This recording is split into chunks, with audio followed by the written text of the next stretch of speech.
So next factor is wind.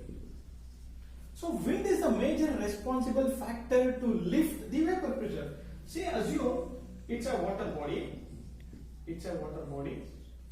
When the vapors that is in gaseous state, automatically what happens? These vapors will be lifted by wind. We all know that the average speed of in the wind surface in the earth surface is 3 to 5 kilometers per hour. But it might be more in the deep water bodies, that is in the oceans. Automatically what happens? The wind will lift the vapor pressures towards to the higher altitude. So wind is also one of the factors for the evaporation. Next factor is water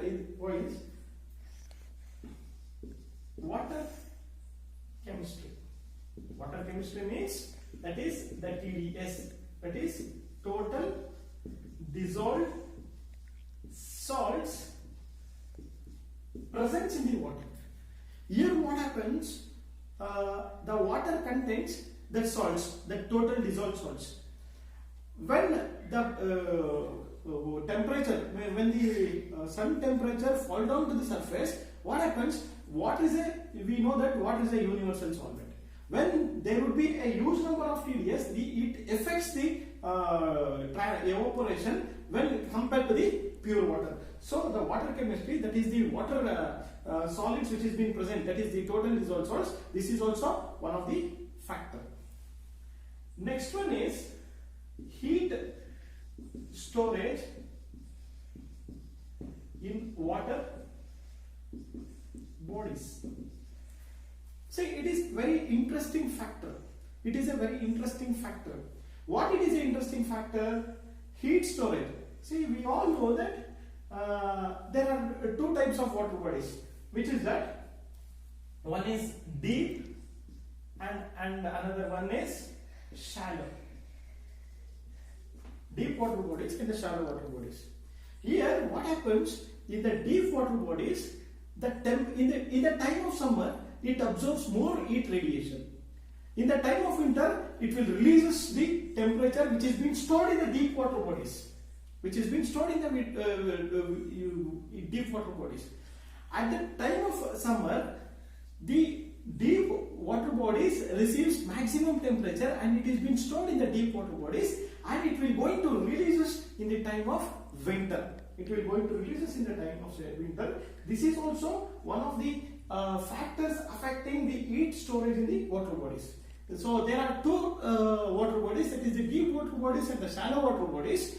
So automatically what happens? The temperature which receives in the deep water bodies, obviously in the inside the temperature will going to arrest and it will going to release in the time of winter. Okay. So the factors of evaporation is the vapor pressure. The vapor pressure is nothing, it is been denoted by C into EW minus EA. It is a Dalton's law. Temperature, the temperature is nothing but the amount of temperature which we receive from the sun. The intensity of the sun rays, the intensity of the heat radiations will help in the process of evaporation. Atmospheric pressure, if we compare to the shallow height, in the deep height, means which is the greater altitude, automatically the vapor pressure would be more. The wind is the major factor. The vapor pressures, it is going to lift to the higher altitudes to make the vapors condense for the precipitation. And the water chemistry means that it is the soluble water. We all know that water is a universal solvent. When the presence of the total dissolved salts, it affects the process of evaporation compared to the pure water. And the heat storage in the water bodies, whether it is a deep or the shallow, the water will going to absorb the heat radiations in the time of summer and it is going to release us in the time of the winter. This is the factors of evaporation. Thank you.